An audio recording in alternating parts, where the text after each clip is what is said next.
Welcome to the world of Rowan astrology. I'm David Charles Rowan, and you join us on this Rowan-style introduction to the Dynamics of Astrology, a course that was recorded in 2023 for you to follow and enjoy and gain a lot more insight into the nature and breadth of what is possible from astrology. Over this series, we'll explore not just the signs, planets, houses and aspects and their meanings, but also why each thing means what it means. And why does the symbol of this look like that? And what is it about that shape that carries this particular meaning? And you'll learn how to read the language of astrology as easy as if you were reading text from a book. And this course places astrology in a broader context of history, both history of the world and Western philosophy, and the history of astrology itself, and the evolving consciousness of mankind. We take a broad sweep through associated fields such as psychology, mythology, spiritual perspectives, paganism, sacred geometry, numerology, and a little bit of neuroscience and psychobiology. The purpose of this introduction course is to provide you with a foundation upon which to build your astrological knowledge and expertise, so you're able to continue with self-study or stay here with me for the deepest exploration of astrology, astrobiography. And before we begin exploring this goldmine of astrology, please remember to like and subscribe. This channel would be nothing without your kindness and support, so please feel free to return and explore the growing content, and of course, your comments are always welcome. Thank you. Hello. Hi, everybody. Hello. Hello. Hi. How are you all? How is everybody? Hello. Hi. Hello, David. You all okay? Yes, thank you. Fine, thank you. Good. Welcome to day 3 of this introduction to the Dynamics of Astrology. And I might have mentioned before that I was one of the first students in the first Master of Arts degree in Cultural Astronomy and Astrology that was held at Bar University College in 2002. And it was a big moment. You'll find out later today just exactly what a big thing it is, right? Astrology had returned to British university soil for the first time for 400 years. And it was like a Renaissance moment. Not only were the students in the class the people that you've been kind of discussing in the book lists. Bernadette Brady was there. The Parkers turned up on the inaugural day.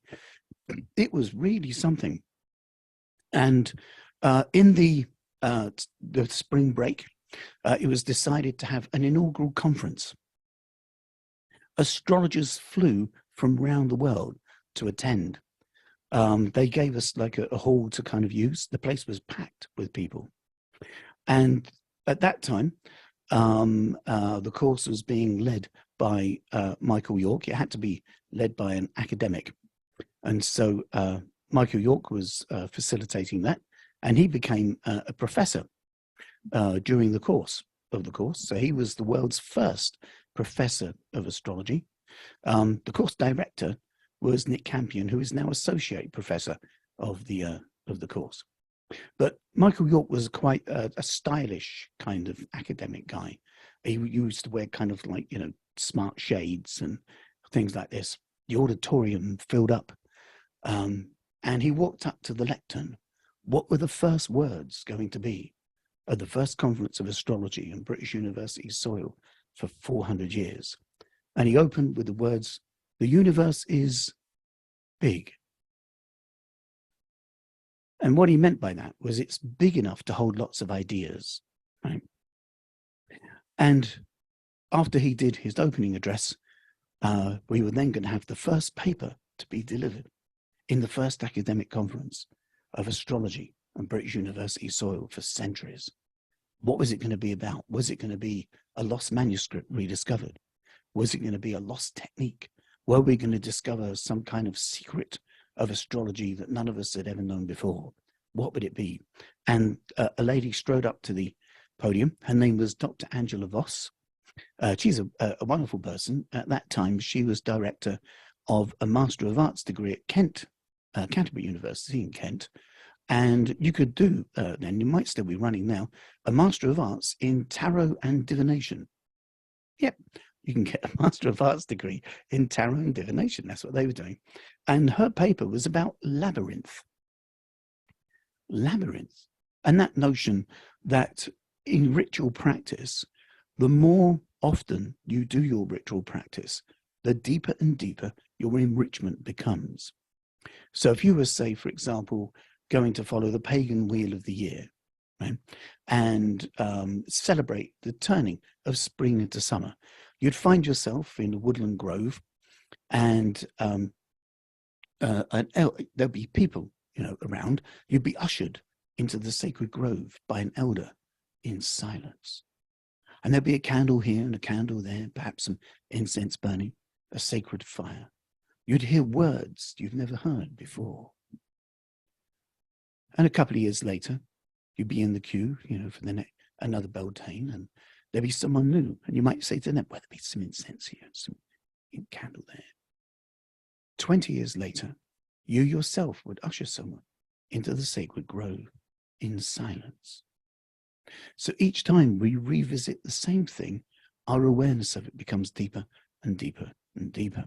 And that was the reason for the first lecture to be on labyrinth. And it was an incredible thing.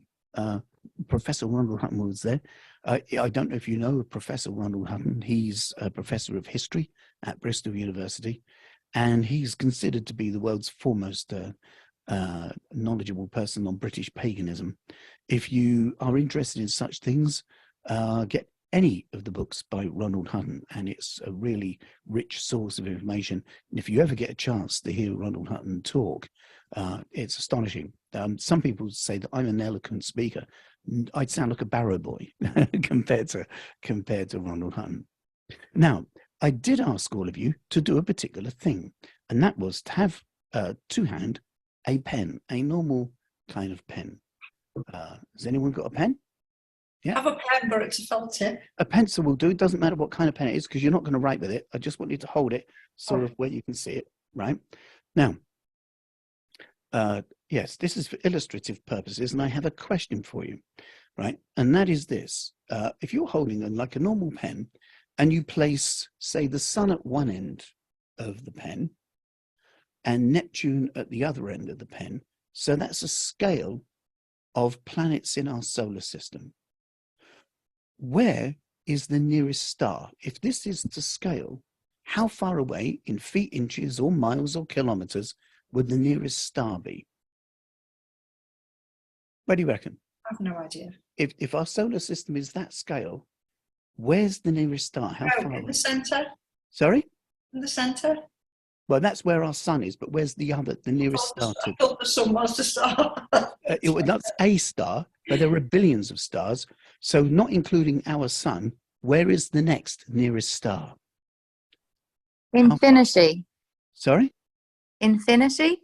No, a star can't be infinity. You can see stars with your eyes. So they're not infinite. If they were infinity, you'd just see black. So From a distance. they've got to be closer than infinity, otherwise you wouldn't see them. So, Okay. what's the what are we? Where's the sun? Oh, the sun's at the end. Like I said, just imagine that the sun is at the tip of the pen, yes. and imagine that Neptune is the other end of the pen. So that's the entire solar system with the planets strung out.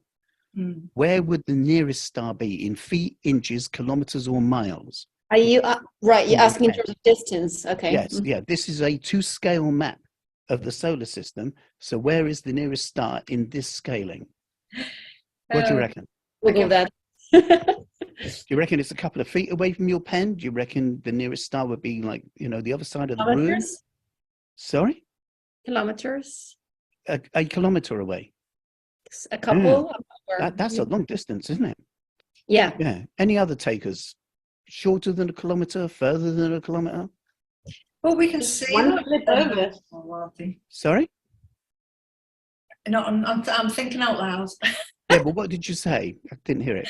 I said, well, we can see them. And then I said, yeah, but I was thinking out loud. I was saying, yeah, but they're only a dot and they're obviously bigger than that. So, Well, you say you can see them. You can see their light, yeah. but you can't see the star. Yeah. You can see the light that comes from the stars. Some of the stars you see are dead, but you're still, because their light takes time to travel across the universe. And so sometimes you see the beam of light, but the actual source of the beam of light has already gone. Okay.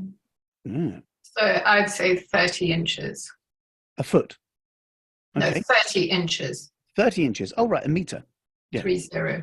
Yeah. Yeah. Okay. All right. Well, the nearest star is 11 miles away. If this is our solar system to scale, the nearest star outside of our solar system is 11 miles away. Wow. That's big, right? So now there's only one more video to show you in the classes, and that's going to happen right now.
What did you make of that?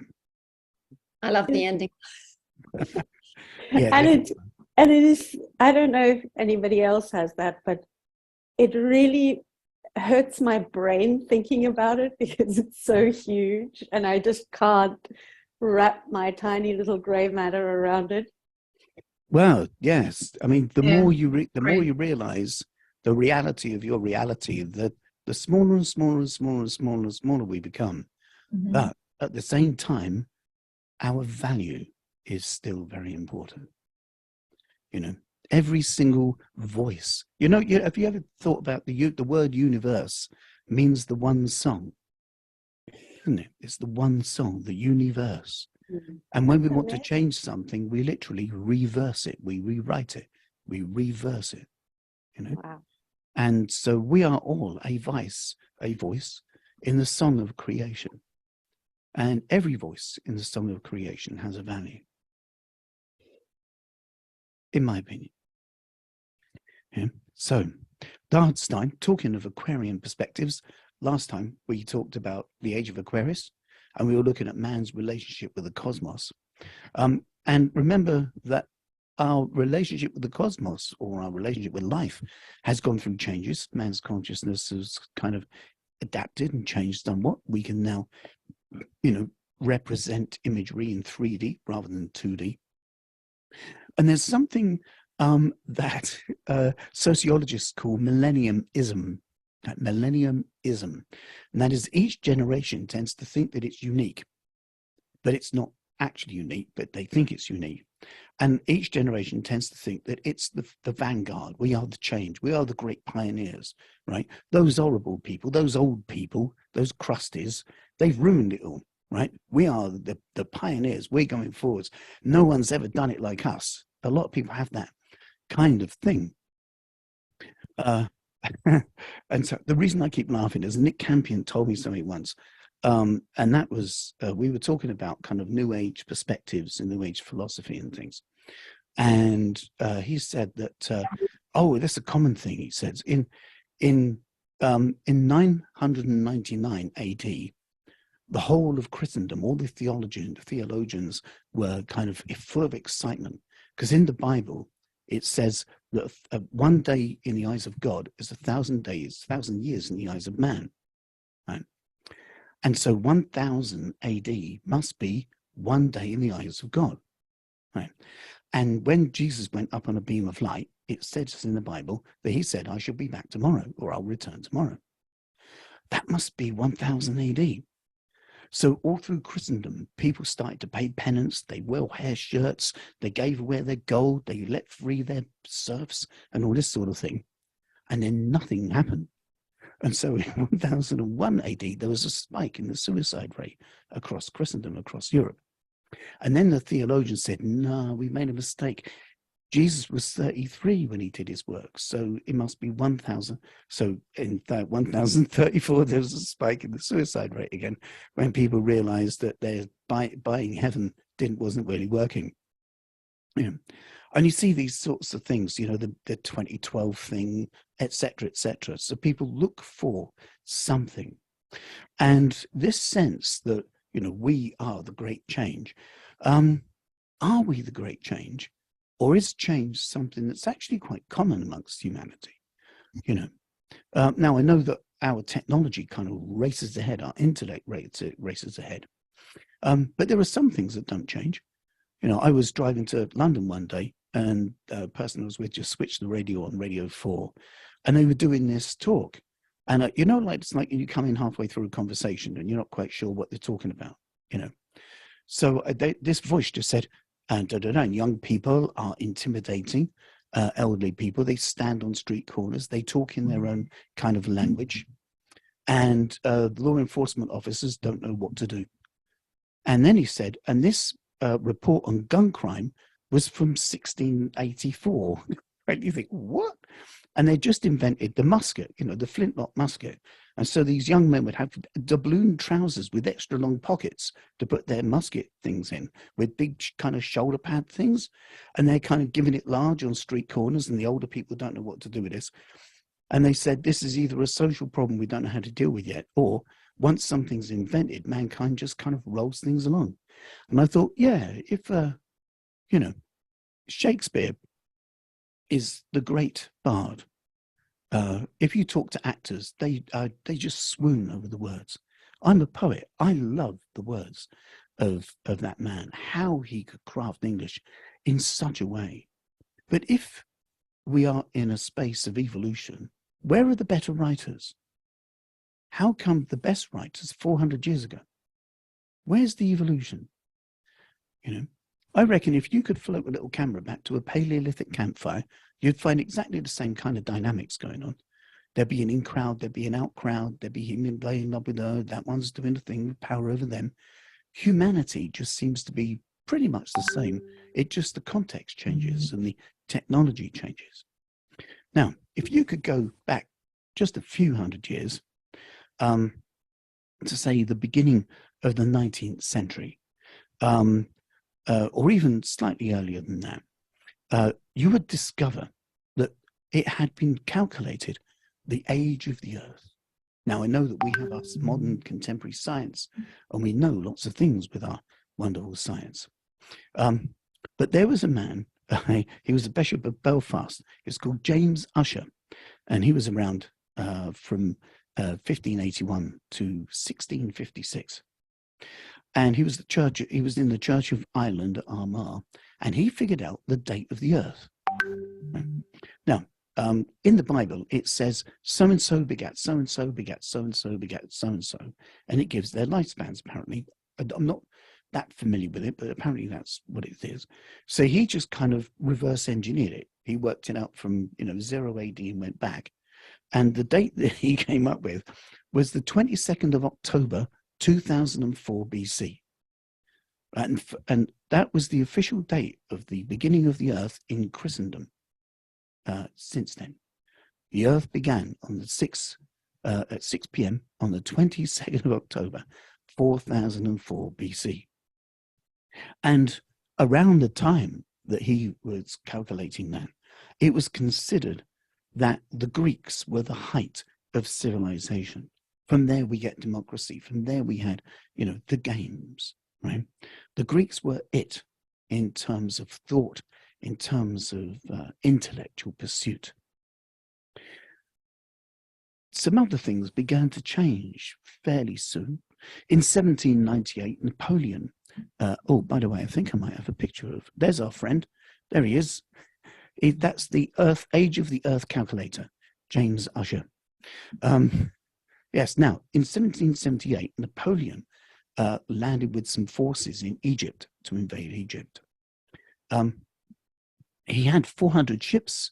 There were 54,000 troops spread across 4,000 ships, but he also took 150 savants with him.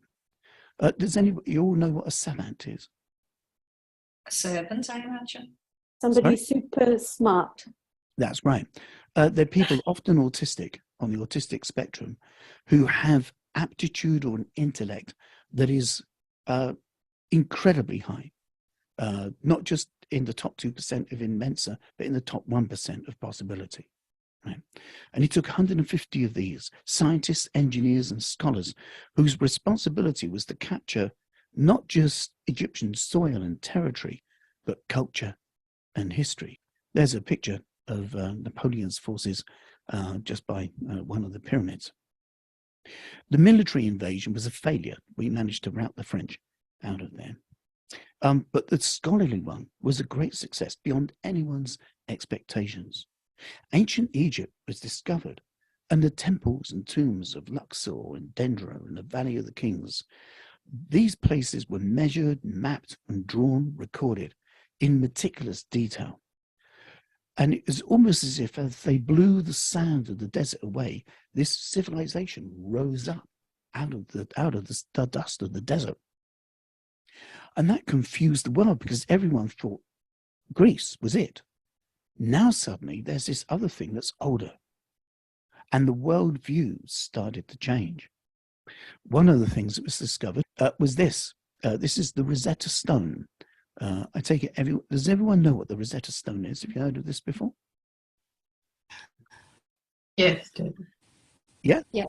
I haven't. I have no idea what it is. Yeah, so what it is, it's a stone that has 3 languages on it. It has hieroglyphs, it has Greek, but also a Coptic language, which was an early form of Christian. There was a Christian sect called the Coptic Christians, and they were the population that existed in Egypt just before the Islamic invasion, or the Islamic, yeah. And so the ancient Greek text had a relationship with Coptic text, which had a relationship with hieroglyphs. And that meant that they had the ability to begin to interpret what the hieroglyphs meant. Now, while this was happening, of course, there was something else. On the coast of Britain, there was a lady called Mary Anning. And Mary Anning was wandering around the Dorset, which is now called the Jurassic Coast, because she was finding bones of big lizards sticking out of the sand. So all of a sudden, there's a civilization that no one had a clue about. And then in another part of the world, someone's saying, what are these the bones of? Because they're not mentioned in Genesis. Why didn't the Bible talk about the dinosaurs? And then people started to realize that the dinosaurs' bones were much older. And that meant that the date of the Earth was wrong. And very early forms of carbon dating began. And it wasn't too long after that, just a mere couple of decades. And you had this guy. This is a man called Charles Darwin when he was young. And this is him when he's slightly older. And this is him when he's being mocked by the papers and the tittle-tattle chattering classes of the day. Because the notion that Adam and Eve wasn't it, the notion that we are descendants of some kind of primate that split off before chimpanzees just turned the world completely upside down. And by the end of this century, this man said, there's a you, but there's another you. And this other you is inside your head, along with you, and it's the other you that drives your behavior. It's the other you that makes you reach out for an apple. It's that other you that closes your eye when dusk comes too close. It's that other you that wants to sabotage your health regime or make it successful, depending on how well you get on with your inner mind, the inner mind. Wow. Now, if you by the end of this time, of course, within years of that, you had Fleming discovered macrobiotics, and now we started to get a handle on death. And 2 years after that, they split the atom. And now we had the ultimate weapon of death. If you interviewed someone in, say, 1530, and you asked them, please tell me the nature of the world and humanity. And then if you interviewed someone in 1940 and said, tell me the nature of humanity and reality, the differences between those two would be astonishing, right?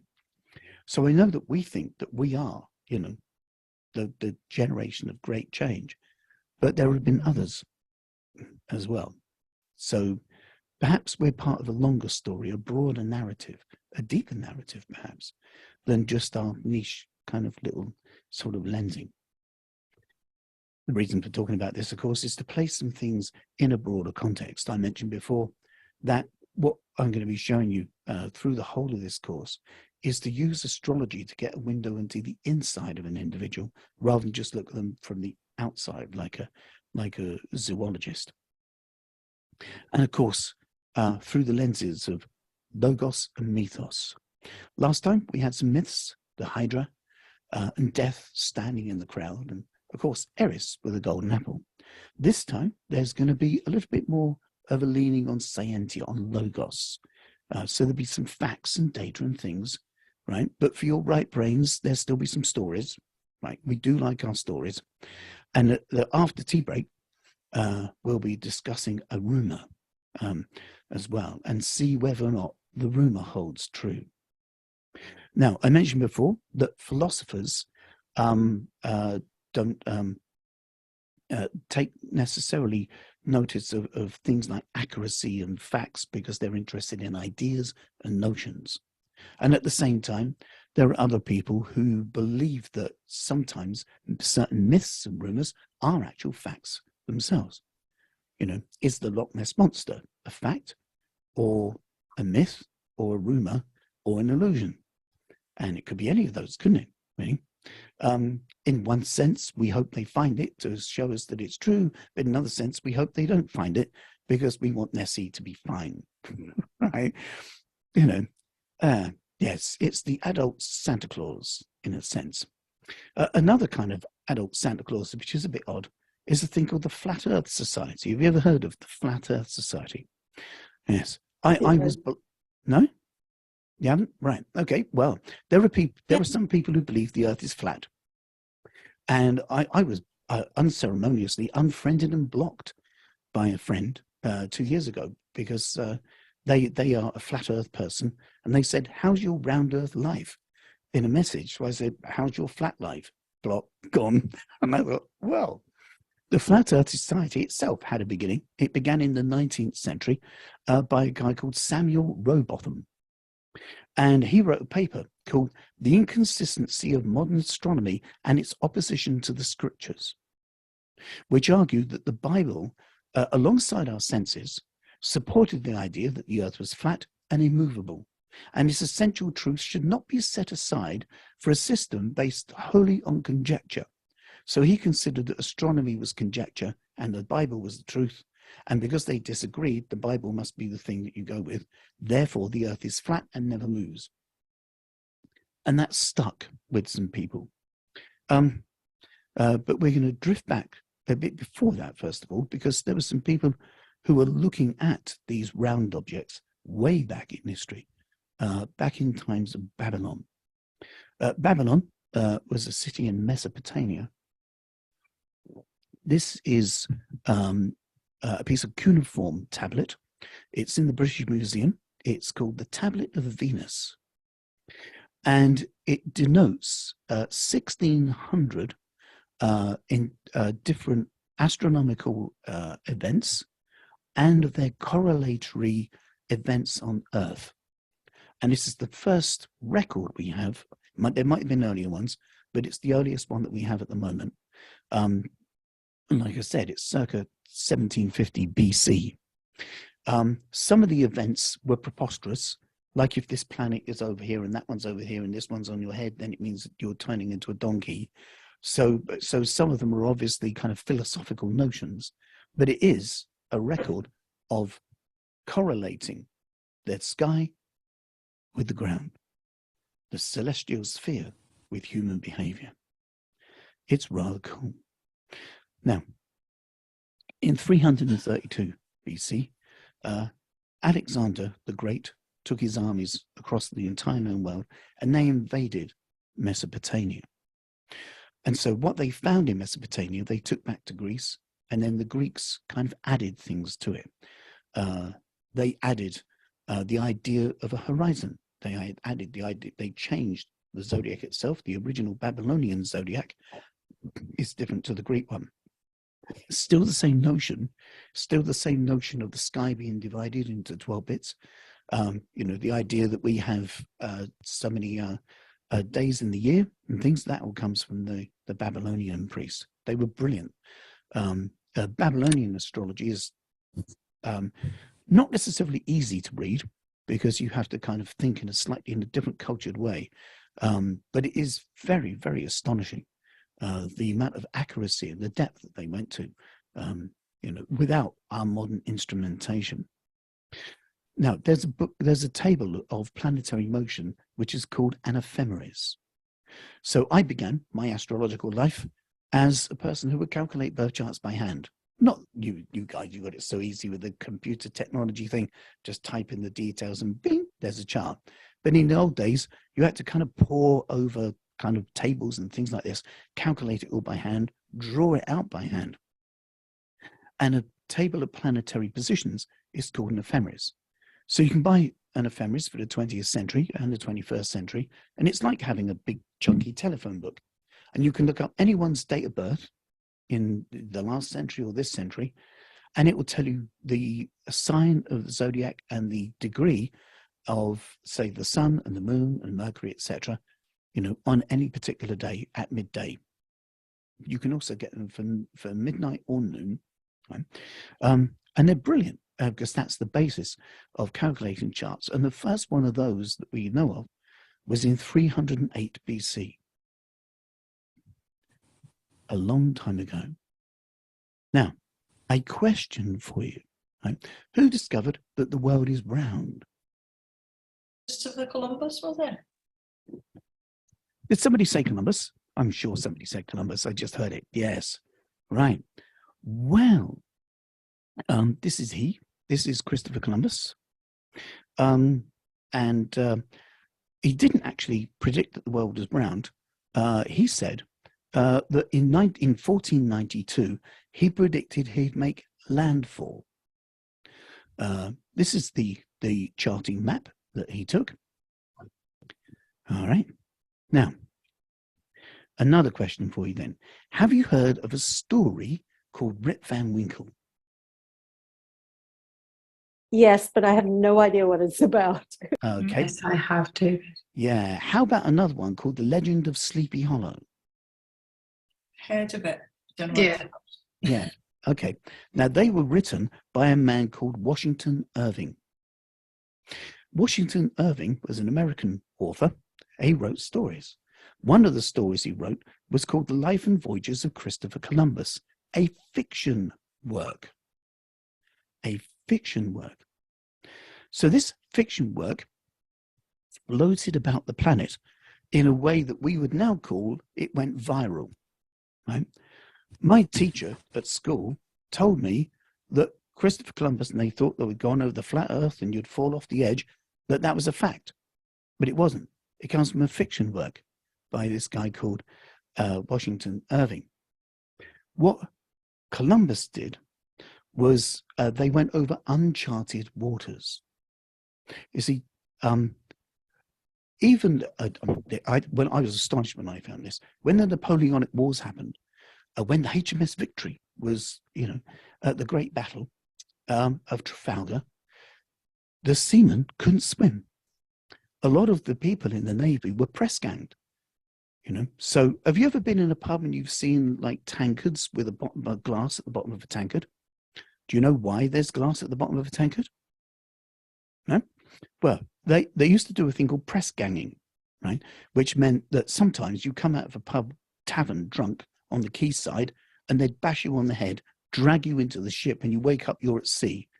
You can't swim, you can't get back to your farm, and you're gone from your family for 8 years, and you're really lucky if you survive and get home. That's Right? abduction. Another thing they used to do was get you to accept the king's shilling. So you'd be sitting in your pub, in your tavern, having a pint, and if they put a shilling into your glass and you don't notice, when you drink it, suddenly you get the coin out of your mouth, you've got the king's shilling, you're in the army or the navy. So that's why they started to put glass at the bottom of the tankards, so you could see if someone puts the king's shilling in your glass, right? So these people couldn't swim. And if you're out at sea and you can't swim, you're going to pray to anything and anyone that's going to get you safe. And it's reported that even in the Napoleonic Wars, the Royal Navy, if they crossed the date line at sea, they would have a ceremony to Neptune. And so people dress in garlands, and some of them, and they did this big kind of ceremonial pageantry thing. They'd have a pagan ritual. These are Christian people having a pagan ritual to the god Neptune and Poseidon because they're terrified of drowning. Right? It wasn't until the middle of the 19th century that it became common for sailors to be taught to swim. Really. Right? Health and safety gone mad. Teaching sailors to swim. Health and safety gone mad. Yes. So, because of this fear of going over uncharted waters, and that's all it was.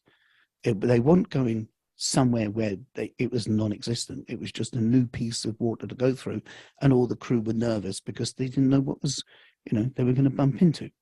Now, you might think, hold on a minute though. Columbus was around in the 1400s. Yes, that must be right, because my teacher told me that at school. But have a look at this. This is a plate of a page in a Bible, an early Bible, called the Bible Moralise. It's 13th century, right? Now, in this template in the Bible, it's called God Making the World, right? So here's God, he's making the world, and you notice he's making the world with a compass. A compass, because the world is round. Now, I have no idea, if you have an idea, how long it would take to draw this, right? But it used to take artisans a long time to draw each page of a hand-painted Bible before the printing press was invented, right? And if you were going to commission a Bible, you'd want to discuss with the artisan what you want on every single page, because you're paying a fortune for it. And if one page is messed up, you can't just do press reprint. Right? So that suggests, of course, the artisan knew that the world was round, and that the commissioner, the person who paid for this, also knew that the world is round. And this is 13th century, so it's in the 1200s. Okay? Going back slightly earlier than that, whoop, this is also in the British Museum. I took this photo. I love this. This is the Babylonian map of the world. Right? The Babylonian map of the world. For one thing, it's round. Yeah. Another thing, you see these symbols here. There's a dot inside a circle. See that? There's a dot inside a circle. There's a dot inside a circle. Yeah. Have you seen that symbol before? And if you have, where? Sun. Sorry, say something. It's the sun in astrology. It's the sun in a birth chart. Yeah. Now, scholars who aren't astrologers have interpreted these as city-states. But when I go there with, astro friends, we look at that and go, oh, it's it's to do with astrology, because we recognize that symbol in our particular art. Whereas scholars who aren't astrologers don't recognize astro symbols. They don't know what they are. So there's a possibility that that's referring to the sky, according to me, right? But that's just according to me. Okay, so there's a possibility then that educated people knew that the world was round. They just hadn't discovered all of it yet, right? Cook set out to find Australia, in the reign of King George III, because sailors had glimpsed land, but no one had landed on it yet, and he wanted to claim it for the king. So we go back before some of these things. In 310, there was a guy called Aristarchus of Samos, the same place that Pythagoras came from. Right? He was a Greek astronomer, and he's credited with the discovery of the heliocentric system. Heliocentric, the sun. Helios is the Greek word for sun. So heliocentric means the sun is at the center. Geocentric means the earth is at the center. Okay? So this idea, that suddenly the earth goes around the sun wasn't proposed by Copernicus. It was proposed by someone centuries before that. But because it was in the realm of philosophy, at the time, the idea was just kind of followed by a few people. But Plato, Aristotle, and others went with the idea of a geocentric solar system. So the notion of a heliocentric solar system was kind of went into the backwater. It was written like a footnote in pencil. Right? And so Copernicus didn't discover the heliocentric solar system. He just agreed with it, which is a completely different thing. Right? This is what Aristarchus said. He measured the relative radii of the sun and the moon and their relative distances from Earth. He said that the Earth rotates and orbits the sun. This is 310 BC. Someone's writing down that the Earth rotates and that it goes around the sun. Right? Knowledge of this claim survived and was influential on Copernicus. In 280, Aristarchus used the size of the Earth's shadow on the moon to estimate that the moon's radius is 1/3 that of the Earth. In 276 BC, there's another guy whose name begins with E, but I can't pronounce it, so I'm not going to attempt to do that. My dyslexic brain looks at this name and it just looks like a Wi-Fi code, right? But he was from Alexandria, and he measured the circumference of the Earth. His estimate was 23,100 miles. The correct measure is 24,900. That's pretty good for an estimate, isn't it? 276 BC, hundreds of years before Columbus. Isn't that cool? I think that's cool. So the ancient Greeks knew these things, although not all of the ancient Greeks agreed with the ideas, and some of them went with the geocentric solar system. And as we know, Claudius Ptolemy's work survived the fire of the Great Library of Alexandria. So Ptolemy's work, which was Aristotelian in philosophy, became the order of the day.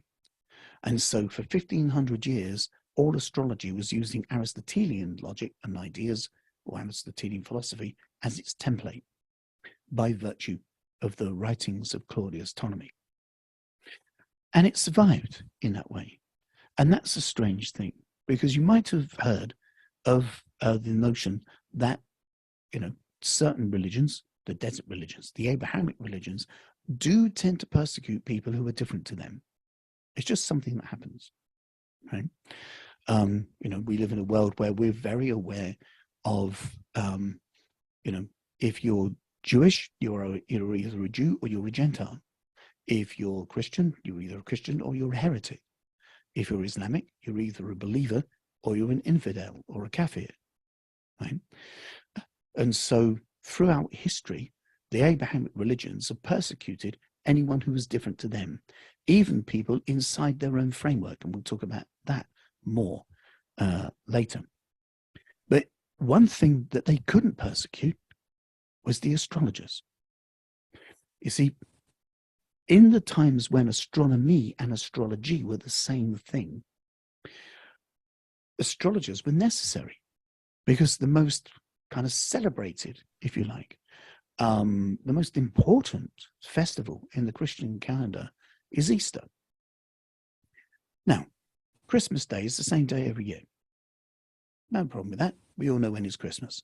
But have you noticed that the date of Easter moves around? Yeah. You have? Anyone? Yeah? One person Yeah. has. Yes. Does anyone here know why it moves around? It follows another Christian holiday, doesn't it? Isn't it Lent or something like that? I don't know. It's because of, I know it's to do with the religion and the different. I'm not a Catholic, so. Lent is the same. Is it between the spring and summer? Something to do with that, the equinox? Yeah, well, you're getting closer. Yeah, Lent is the same date every year, but Easter isn't, right? Yeah, but doesn't it? Of course, it can't follow it. I don't know. Yeah. So Easter falls on the first Sunday after the first full moon after the spring equinox. So you cannot know when it's Easter if you don't know when it's the spring equinox and if you don't know when it's going to be a full moon. Who are the people that would know that? The astrologers. If you persecute the astrologers, you're getting rid of the people who can tell you about your own festival. There's a conundrum. How can we allow the astrologers, with the Knights Templars, we've got to get rid of them, the Byzantine Empire, we've got to get rid of that. We've got to have crusades and kill anyone who's different to us, says Christianity, right? But the astrologers are left alone. Why? They had to find a way of being able to allow them permission to exist whilst at the same time not agreeing with what they do. Right? In 1265, there's a guy called Thomas Aquinas, or Saint Thomas Aquinas he became. And he found this way to kind of reconcile astrology and God, or heathens and the heavens in a way. He said, following Aristotle's model, that there are two kind of forms of astrology. He said that there's the astrology of weather and seasons and farming and planting. And he also said that the only person that's allowed to make judgment upon a person is God. So the astrology of your birth chart, the astrology of you, of your character and what you're about, that is stepping into where God should be. So he said that judicial astrology is bad, and you get persecuted for that. But natural astrology, the astrology of weather and tides and things, that's okay. And in that way, astrology was allowed to kind of continue along these two paths. Better keep your birth charts private. Let people know that you're doing lunar planting, and that's fine. Right? In 1473, just almost 150 years later, Nicholas Copernicus not only agrees with Aristarchus, but he does calculations to show that there could be a plausible thing in it. He had a pupil. Copernicus was Polish. He had a pupil called Tycho Brahe. Oh, let's just have a look at some of these people. There we go. That's Copernicus with his heliocentric solar system being drawn out there. And this is his pupil, Tycho Brahe. Tycho Brahe was an astonishing person. He was a Danish astronomer. He was the first to make measurements of planetary motions, his guide, rather than Ptolemaic theory. Think of that for a minute. Before this man, all of the astronomy was all done on notions and theory, but not observation. Centuries and centuries and centuries of relating the celestial sphere with the ground, with the sky with the earth, but not actually looking at it. No. Just having notions of it. Right? And the thing that made this man look at it was something that took place on the 11th of November, 1752. On the 11th of November, 1752, a dot appeared in the sky. And what had happened was, just imagine that my cursor, can you see my cursor? Actually, we use this image here, right? So, millions of years before this, a star had collapsed and burst, a supernova. And the beam of light from this bursting star moved and traveled across the universe. It traveled across the universe, taking millions of years. And on the 11th of November, 1752, it pierced the clouds and illuminated the atmosphere of the earth. It was visible for 8 months. It was so bright, it was as intense as the sun. It was a tiny dot, but as intense as the sun, and you could see it in daylight. Now, this was completely confusing to a lot of people, because Plato's notion was that the heavens were perfection, the realms of the gods were perfection, and we live in the sublunar world. The firmament is perfect, but in the sublunar world, everything is in a state of flux and change. So we live in the realm of becoming. And when you've completed your incarnations, you reside in the realm of being. And that was the model. That was the world. That was the universe for everyone. Until this dot of light meant the firmament has change. The firmament is a place of change and flux. Everywhere is in a state of becoming. That turned the world on its head completely. People started to look at this stuff instead of just having theories about it.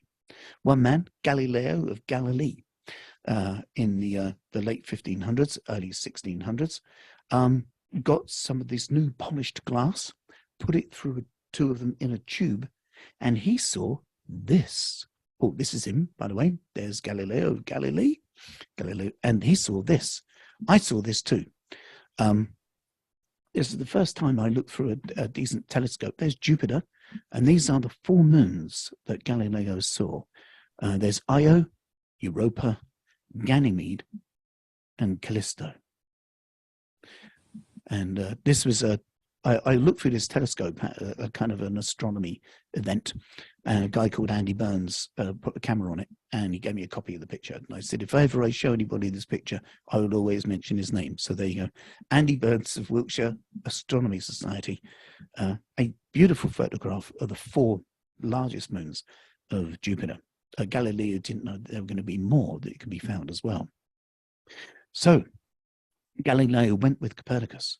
He said that there were moons around Jupiter, and he was put under house arrest by the Spanish Inquisition for 20 years and tortured for saying something different, because Christendom had this notion of this is the world, and all of a sudden these observations were going against the model of what they thought was reality, and that meant they were going against the Bible, and that meant they were going against the word of the Lord, and that meant that their position is now untenable.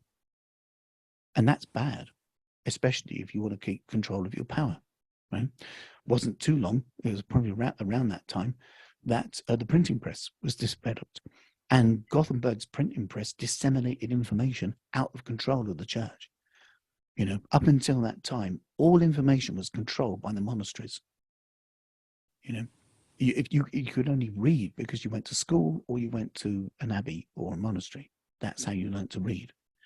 And so the printing press suddenly meant that not only could information be disseminated, but it could be disseminated accurately, because what the original person wrote, that would be the thing that traveled, not Chinese whispers or variations, but the actual words themselves.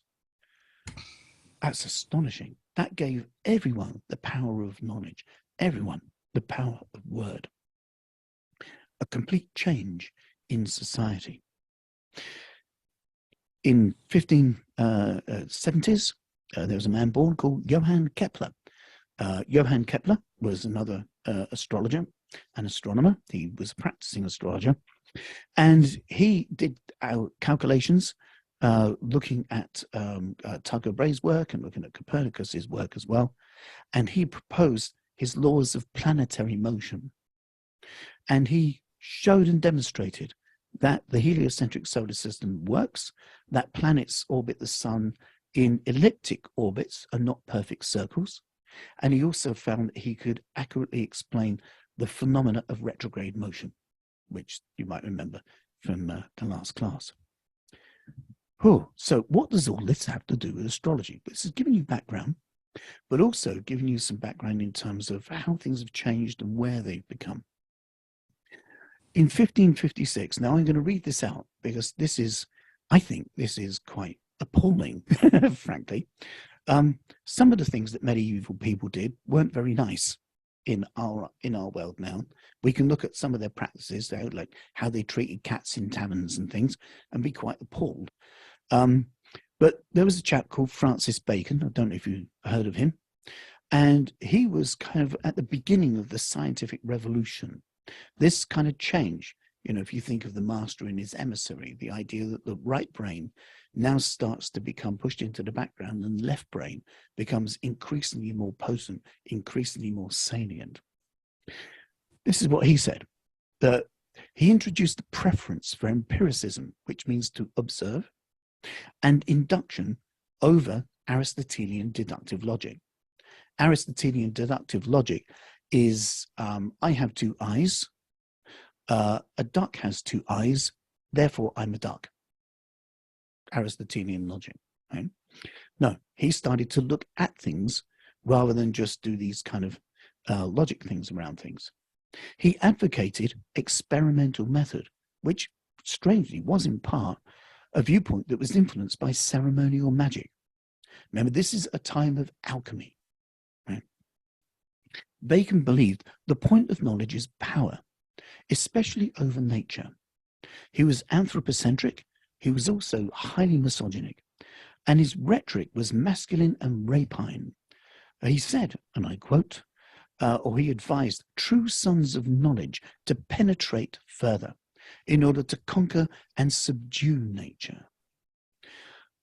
With all her children, bind her to your service and make her your slave. This will enable you to discover the secrets locked inside nature's bosom. Nature must be penetrated, pierced, vanquished, and put to the question. In other words, tortured. The new science would extend the bounds of the human empire as far as God Almighty in his goodness shall permit. Not on his heels, there was a guy called René Descartes. He's often considered to be father of the scientific method. His approach was the unification and illumination of the whole world of knowledge by the one and same method, the method of reason. Now, here's the thing. Descartes woke up with a dream, and in his dream, an angel whispered to him that reason was the only way that you can know anything for certain. So after that, he completely dismissed all his dreams. Get your head around that, right? The person who said that reason is the only pathway to knowing something got the idea from an angel in a dream. Right? In classical mythology, angels whispers to us in our dreams. That's how the gods speak to us, right? Yeah. So he has this dream. His paradigm was that the only pathway to truth is that of reason. And with Bacon before him and Newton to come, he formed the kind of the paradigm of scientific method, which gave birth to the modern science and our common secular theology of the present Western world. It was Descartes who declared, "I think, therefore I am." And this began the separation between objective and subjective, the separation between spirit and mind, between soul and body, between inner and outer. And this became complete with Descartes. He asserted that the only inner, man's feelings and visions, were connected with God. And so therefore the outer, meaning animals and matter, are best machines without any awareness or feeling. He hoped that those who have understood all that has been said in his treatise will in future see nothing whose cause they cannot easily understand, nor anything that gives them any cause to marvel. No wonder, no marvel, no magic, just evidence. There exists no occult, hidden forces in stones or plants. There are no amazing marvelous or sympathies or antipathies. In fact, there exists nothing in the whole of nature which cannot be explained in terms of purely corporal causes. What do you think of that? Not everything can be explained. That's true. Pretty hypocritical from a guy who got something in a dream. Yes, it is indeed. Now, I just have to say, as a side note to that, one of my all-time favorite books, I love this thing, it's called Affective Neuroscience, the Neuroscience of Emotions in Humans and Animals, or the Foundations of Human and Animal Emotions by Jack Pansep. If you want some neuroscience book listings, I've got a neuroscience book list. If you'd like a copy of my entire recommended reading book list, which includes Winnie the Pooh and Spike Milligan, I'll send you that as well. All right. But this thing, now what's interesting is this is a neuroscience book about the neuroscience of our emotions, right? And you notice on the cover, there's a gorilla holding a baby.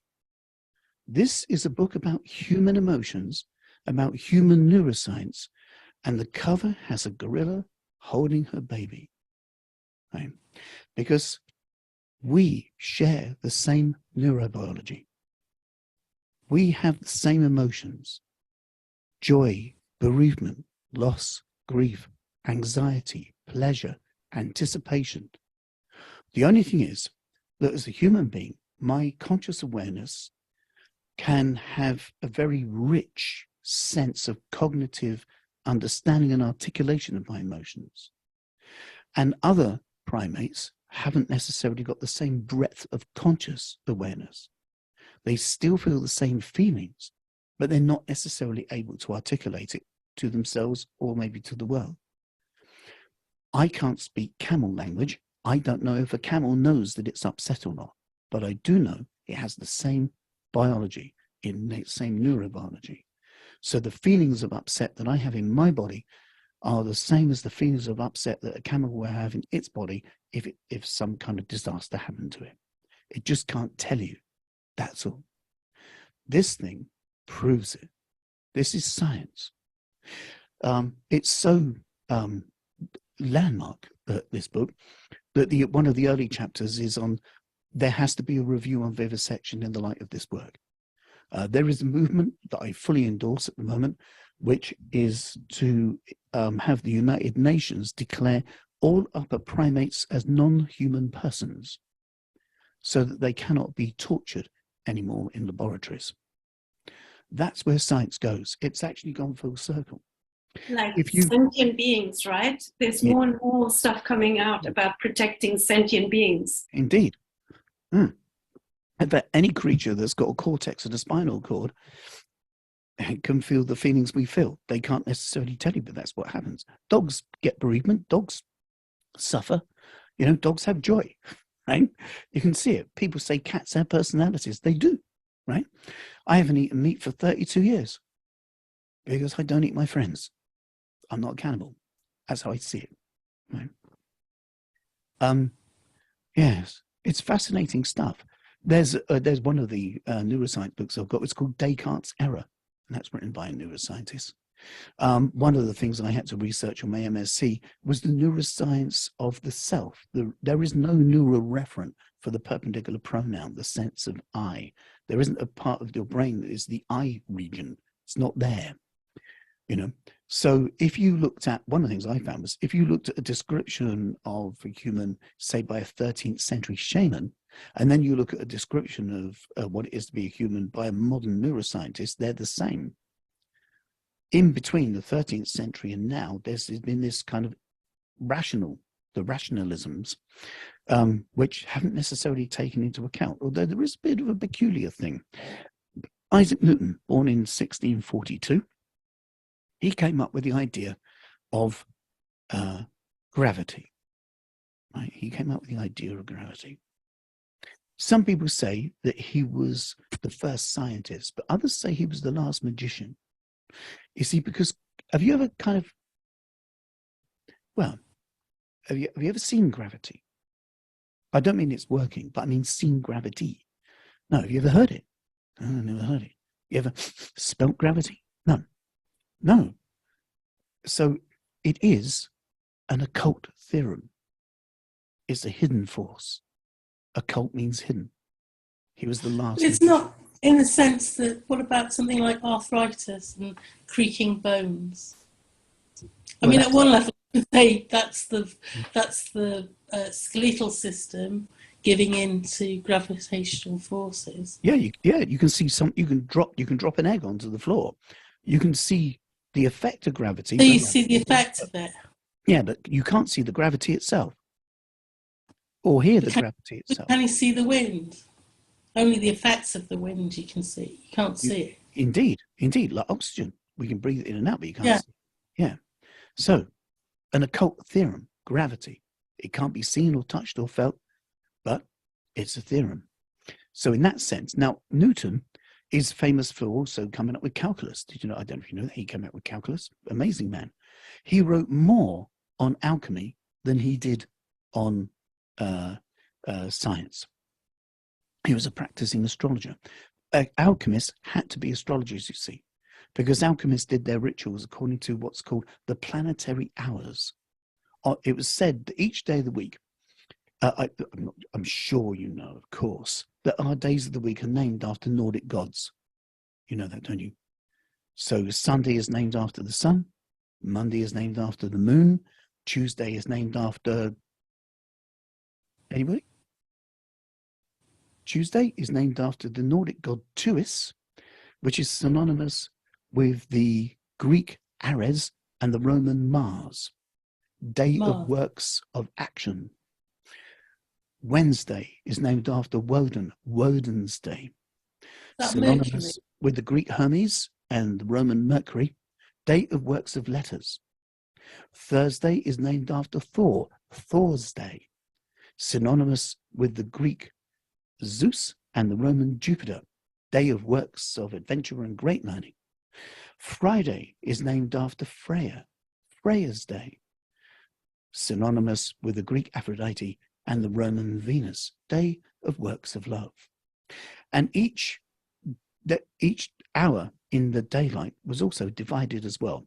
So rather than having a clock that says you've got minutes, hours, minutes, seconds, planetary hours, imagine that there's, say 8 hours a day like now. So you divide that 8 hours a daylight by equal sections, and that gives you what's called the planetary hours. So the planetary hours are wider in the summer than they are in the winter, all right? So if you wanted to do a love spell and make it successful, you do your love spell at the hour of Venus on a Friday. If you wanted to do your theological explorations, you do that at the hour of Jupiter on a Thursday. You get the idea. So alchemists would do their great ceremonial works in attunement with the cosmos. And you can't do that unless you understand the cosmos And you can't understand the cosmos unless you're an astrologer. So Isaac Newton was an astrologer. So a lot of the other key figures that we've been talking about as well. Now, where are we? There you go. There's the man himself. There's our last magician stroke first scientist, depending on which way you want to look at things. Somebody asked me a question, like, who was doing astrology? Well, hopefully this has answered some of your question about who would be doing astrology. But astrology itself was very, very popular. It was ubiquitous throughout culture. There was a man called William Lilly who wrote a book called Christian Astrology in the mid-1600s. His book has survived. So that gives us an insight into the thinking of astrologers at that time. If you go to the Houses of Parliament now, you'll find that while you're kind of, being shown around like a tourist, the Houses of Parliament, every now and again you see these guys running about. And the runners wear long-tailed coats and white shirts, and they run messages from one place to another. Right? And these messenger men in the Houses of Parliament, by tradition, have a silver object hanging around their neck. It's a very heavy silver object hanging around their neck. And this silver object is a circle with a cross beneath it, and it has two horns coming off the top of the circle, which an astrologer would recognize as the symbol that we call Mercury. How cool is that? They've got runners, messenger guys, in the Houses of Parliament that wear Mercury around their neck. Right? Now, if you study the classics, there's a very high chance that you'll study the Greeks, the great philosophers and things. Right? Some people just study the Romans. Most people study the Greeks. The Greek name for the messenger system is Hermes. The Roman name for the messenger system is Mercury. In astrology, we get the meanings from Greek mythology, but we use the Roman names. Right? So I went up to one of these runners and I said, "Oh, what's that thing?" He said, "That's part of the crown jewels." Part of the crown jewels. I said, "Oh, that's part of the crown jewels." I said, "Oh, what's it called?" And he said, "Mercury." He didn't say it was Hermes. He called it Mercury, which means there's a tradition in the Houses of Parliament to use the Roman names. Guess where that's come from?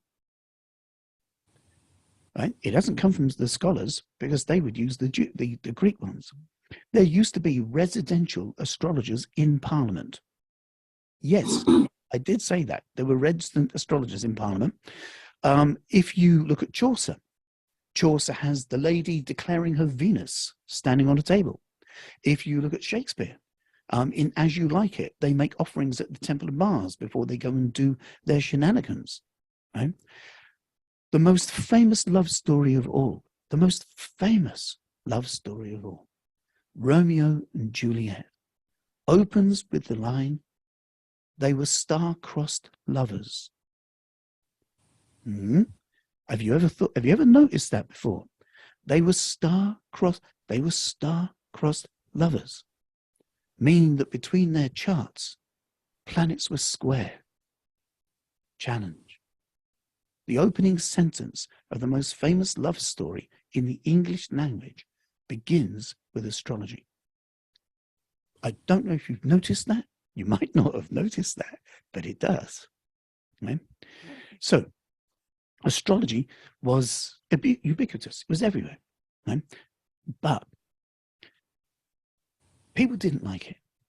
You see, with the alchemists, they started to make headway with things in terms of understanding how to extract new compounds out of elements.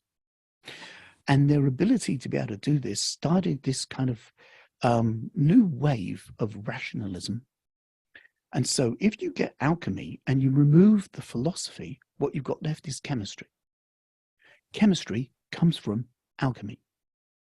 If you get astrology and you remove the philosophy, what you're left with is astronomy. The Royal Society was formed around the late 1500s, early 1600s. They didn't like these astrology people either, with their kind of notions.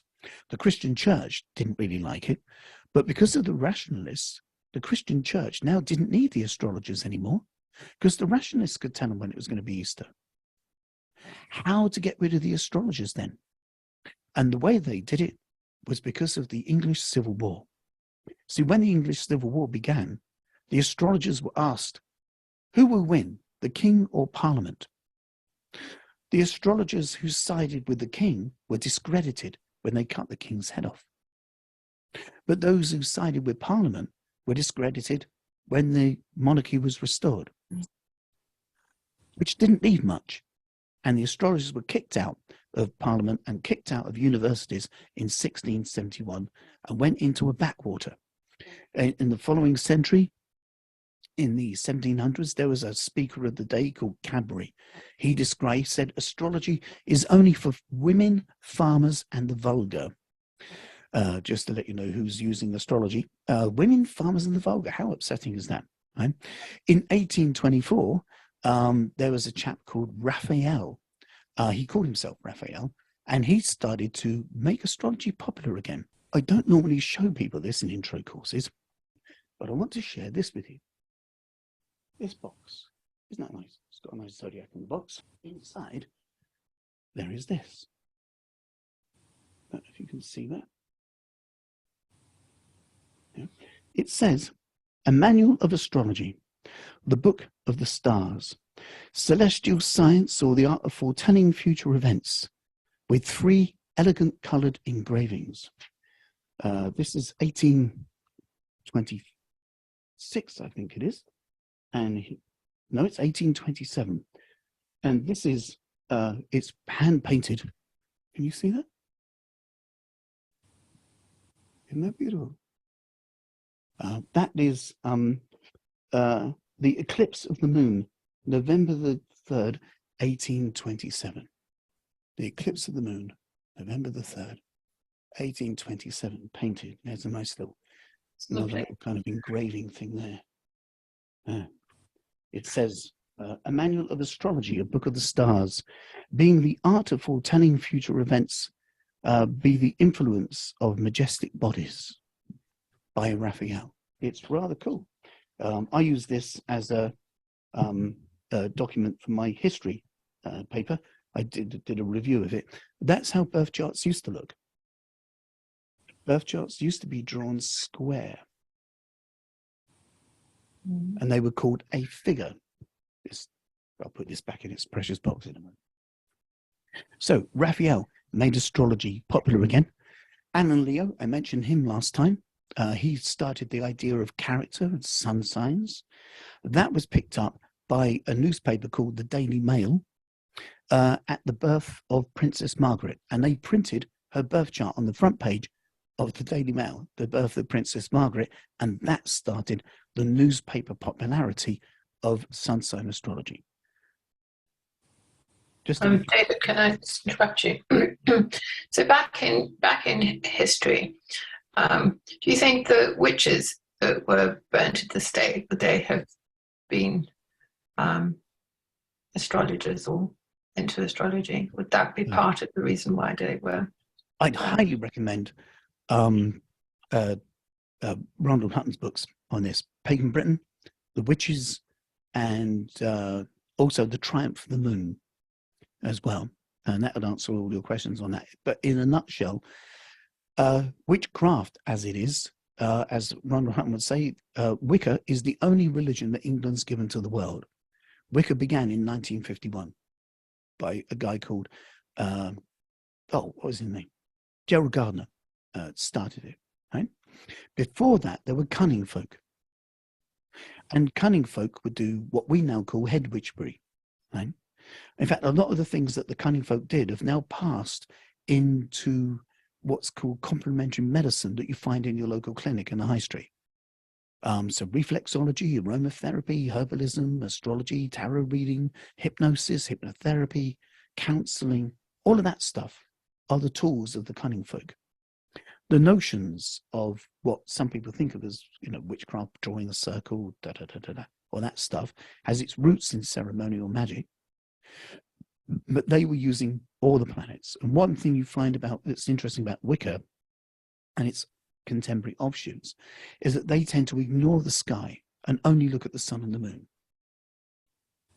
In that sense, it's the first urban religion, because the light pollution from cities means you can only see the sun and the moon. And so in terms of relating with your world, if you can only see the sun and the moon, then the sun and the moon are the only things that you worship. Does that make sense?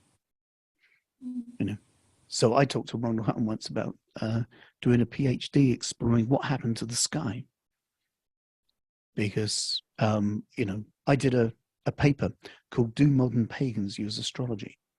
And the answer was yes. There are modern pagans that look at planetary hours, but they're very few and far between. I've got a book by an American Wicca person who says you can look at astrology, but it's very complicated and not really worth it unless you're really going to get into it. And so then their witchcraft has an absence of astrology. You know, I was told in a lecture at university that pagans don't use astrology, and I was sitting there. So I wrote a paper called "Do Modern," and the answer was yes. It all boiled down to one single answer, which was yes. On that MA, there was a lady called Bernadette Brady. She is an astrologer who's written a book called Brady's Stars. If you want to get into stars as well as planets, Bernadette Brady is the place to go. When she was talking about, she was Australian, and she was saying in Australia, they see the stars as the ground. For them, the stars aren't up. The ground curves around you. That's similar to an idea in Egypt as well. They had the idea that the stars were the underbelly of a cow, right? And where there's no light pollution, it seems like that. It seems like the stars touch the ground. She also said something cool. She said, "Have you been in the Great Pyramid at night?" I said, "No, I gave a guy a month's wages so I could meditate in there uninterrupted for half an hour, but I haven't been in there at night." And she said, "Oh, there's hardly any light pollution there because Cairo is actually quite far back. But there are air shafts in the pyramids. And so if you go in there at night on a full moon and you see the beam of light coming through the air shaft, if you put your hand under that, you're holding starlight in your hand." Isn't that cool? Amazing. In fact, somebody mentioned earlier, you can see the stars. Right? Have you ever thought that when you look at a star, starlight is touching your eye? When you look at a star, the photon, the beam of light from that star is actually touching your eye. And it's stimulating your nerves. It's going into your brain. In fact, very cleverly, when I said, you know, where's the nearest star? And Donna said it's in the middle, right? This thing here, the star, the sun is a star. You spend your whole life living in starlight. Every decision you make is made in starlight. Every drink of water you drink, every piece of food you eat, every laughter you create, and every frown all happens in the light of stars. Because when our one huge local star goes down below the horizon, as we turn to the east, suddenly you find the other stars illuminate. You spend your whole life living in starlight. I like That's that piece of beautiful, reality. David. It's true. That's the way it is. You know? Yeah. Wherever you go outside, you breathe in and out, and you're breathing starlight in and out. It's beautiful. And life is beautiful when you can look at it in a clear way. When I did that paper, "Do Modern Pagans Use Astrology?" I interviewed a few of the teachers of astrology at that time. And one of them, a chap called Bernard, said to me, he said, "Astrology is the mark of the considerate person in that he considers things." So instead of dismissing things outright and saying that's mumbo jumbo, you actually investigate and find out about, which is exactly what you're doing now. You are considerate, as in the opposite of inconsiderate, because you're here. Now, something I want you to notice about this picture that we do have in the middle here. And that is, I don't know if you've noticed, but if you took this picture into a school now and said, I've got a picture of the solar system. If you were 6 and said, I've got a picture of the solar system, you'd get a gold star. It'd be wonderful. If you took this picture into a school 20 years ago, you wouldn't get a gold star. It's wrong. There's no Pluto. I don't know if you noticed that. That we've been looking at a solar system without Pluto all these classes so far. It's missing. And that's because Pluto ain't there no more. Something strange has happened. Now, this is the solar system as astrologers would use it. You will find more of my cartoons popping up over time. So yes, you just have to accept them. So this is the edge of the sun, which is out of scale, obviously, because it's just huge. Next to the sun, we have Mercury, boiling hot Mercury, then Venus, then the Earth with our moon, then Mars. There's an asteroid belt, which is thought to have been a broken up planet. Then we have Jupiter and Saturn, a large object that is too small to be a planet, but big enough to be slightly bigger than an asteroid. So it's called a planetoid. That's Chiron. That has a zigzaggy orbit between Saturn, and then there's Uranus, Neptune, and Pluto. That's the astrological astronomy that we use in horoscopic astrology. But now, the argument about Pluto is largely about size. Let me show you this. Here's the Earth. And do you know what this is? Moon. No? How about that? Moon. So I can't hear you. Moon. Yep. And this? No? Okay. This is a moon. This is Titan, one of Saturn's moons. This is our moon that you recognize, that you see rising, falling in our sky, in our local space. Notice that Titan's moon is bigger than our moon. This guy here is Pluto. Pluto is smaller than our moon. When you read the astrology meanings, Pluto is far more powerful than the moon. So it's nothing to do with size, it's to do with something else, right? But it's not physicality. But the astronomers do not hang meanings on the celestial sphere. And as far as they're concerned, how can something be a planet if it's smaller than a moon?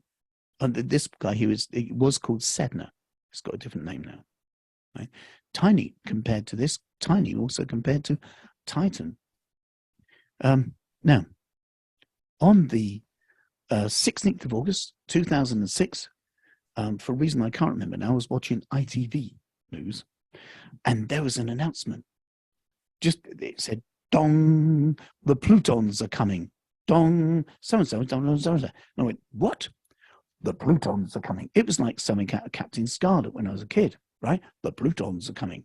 And I thought, there's going to be a spotlight going around the floor. This is the voice of the Plutons, right? But no, what it was there was a conference of the International Astronomy Union in Prague, the IAU. There was a debate.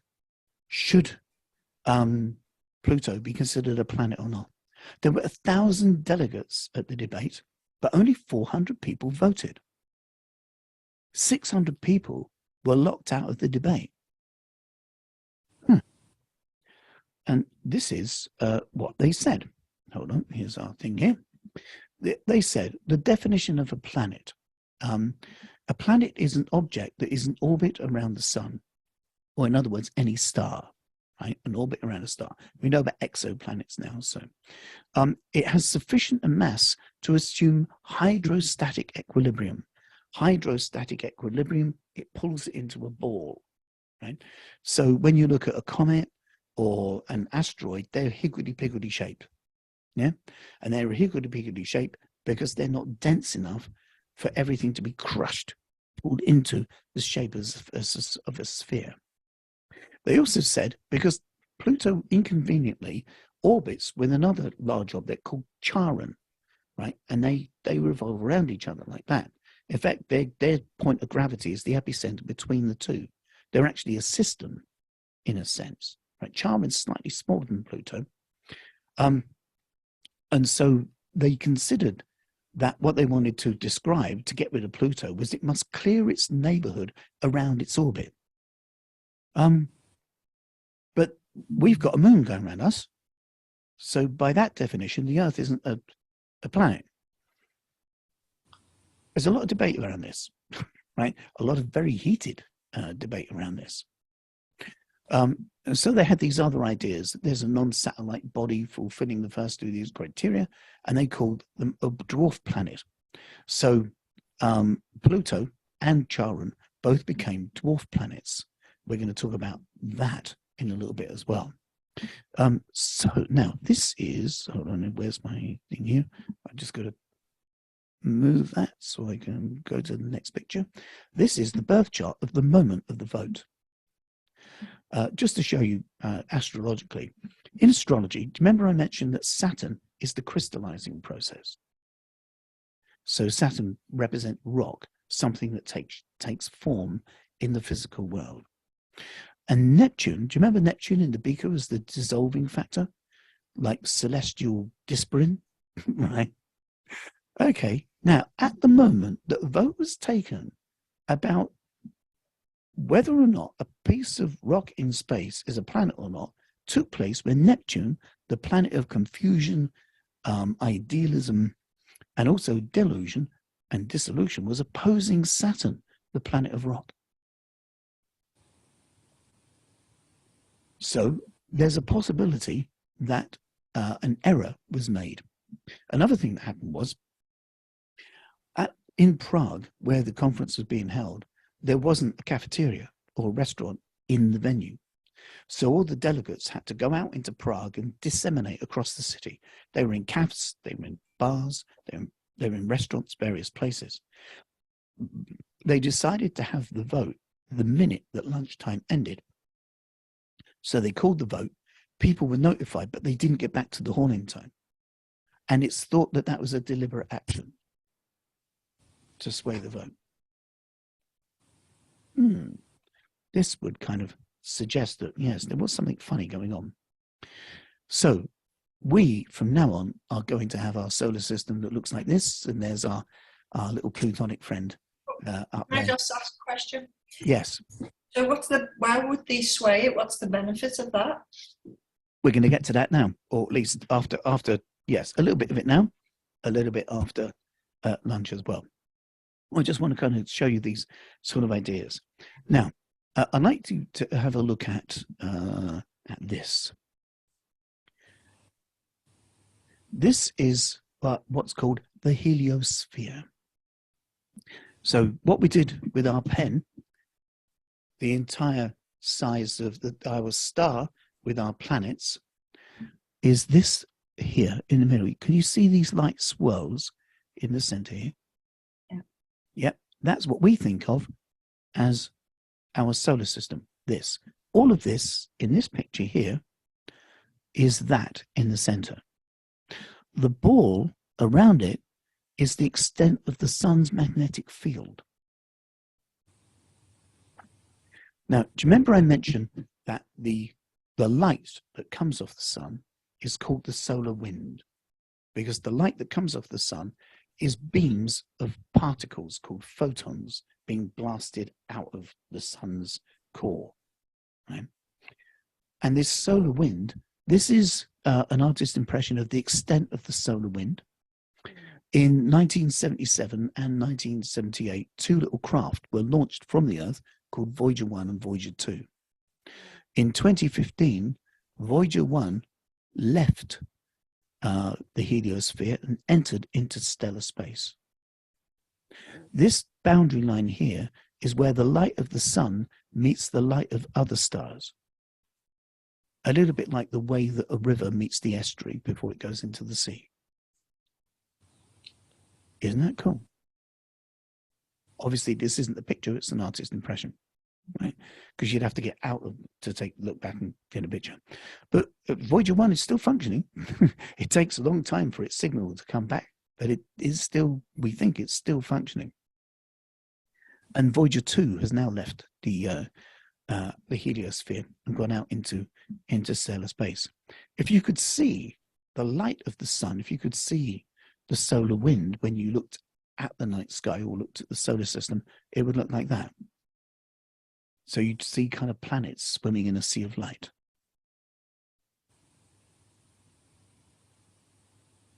Okay, just to give you a bit of a different idea of the solar system. We're going to have a tea break now, but before we tool off, any comments, any questions on what we've looked at so far? Oh, it's really fascinating, David. Really excellent. Thank you. Thanks, pleasure. Yes. Has it broadened your sense of anything? Yeah, completely. Yeah, it makes me feel so small. Ah, but you're so valuable and important and special and unique and amazing.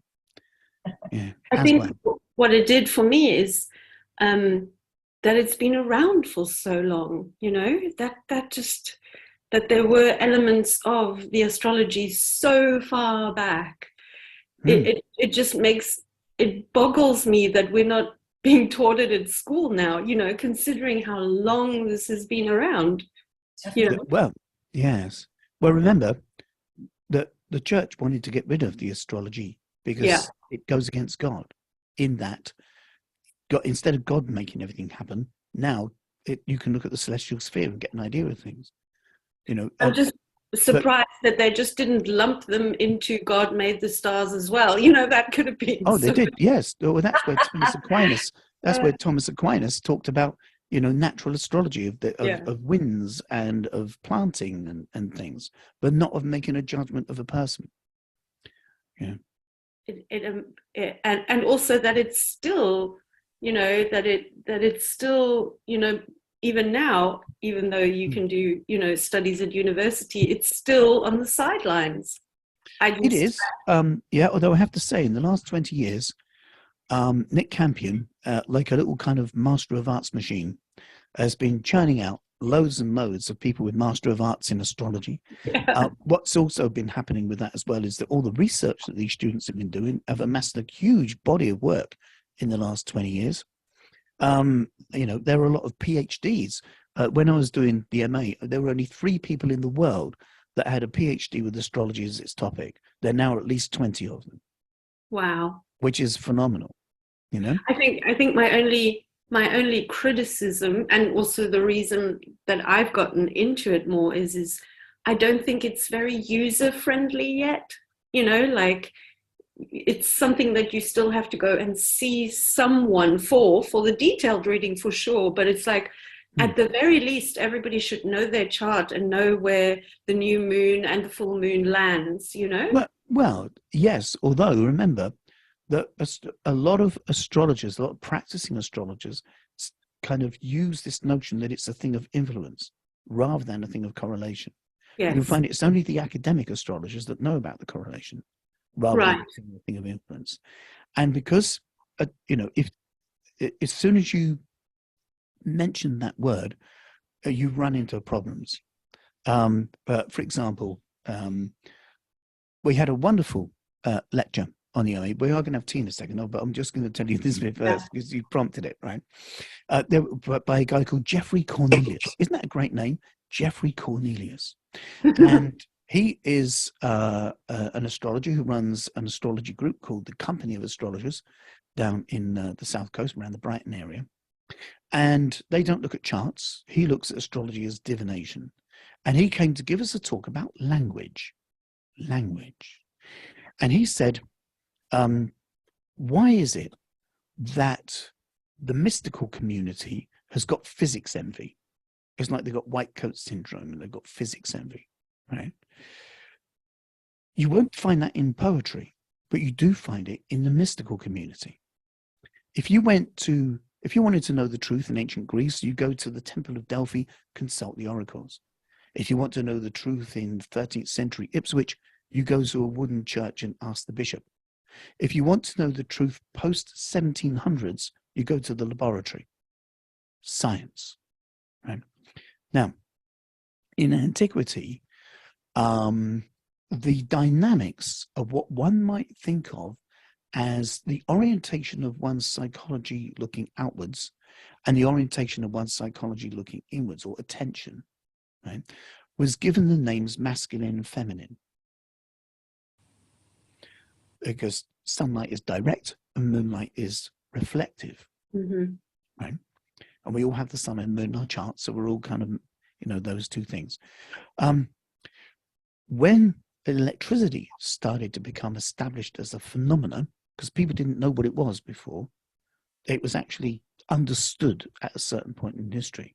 And as electricity became understood, astrologers changed their textbooks from using masculine, feminine to positive, negative. Oh, wow. In the same way of electricity, right? So the signs are positive, negative, rolling around to create electrical circuit in the thinking, right? So Cornelius said, one of the problems with that, of course, is that as soon as you use the language of the scientist, you enter the scientist realm. Okay. Right. And because you enter the scientist realm, they can critique you. Okay. So if you say the Saturn energy is strong today, they can get a box, an energy detector box, press the buttons and go, do, do, do, do, do, do. No, there's no energy here. Like, you're talking bollocks. Because there is no Saturn energy. It's not there. I can't find it on my machine. But if you use right brain language, and you use the language of the poet, then you're not entering the realm of the scientist and he can't critique you. So if you say the spirit of Saturn is here, can't do anything with it. As soon as you use science words, you expose yourself to scientific attack. Use the language of the poet. Worth remembering. And everyone just leaves you alone. Right. Yeah. And I thought, yeah, I get that. Later on, you'll find there'll be a handout that I wrote in 1991, and it uses the word energy in it. And I squirmed, because I wasn't educated properly when I read that. But I've gone to school since then, and I now know about the word spirit. Right. Talking about which, I think in the spirit of having a break, we'll have a cup of tea. Yeah. So we'll come back in 10 minutes, and we'll explore an astrological rumor. Thank you. The notion of which might change your life just a little. You never know. Wow. Yeah. See you in a moment. See you in Great. 10. Thanks. Thank you for watching this fascinating window into the nature of being human through this fine and ancient art of astrology. It's truly a pleasure to share these astro adventures with you, and please ensure you like and subscribe and continue exploring the deepening wisdom and illumination that resides within the art of Rowan astrology. Until next time, I wish you peace and good health, and please take very good care of you. Bye-bye.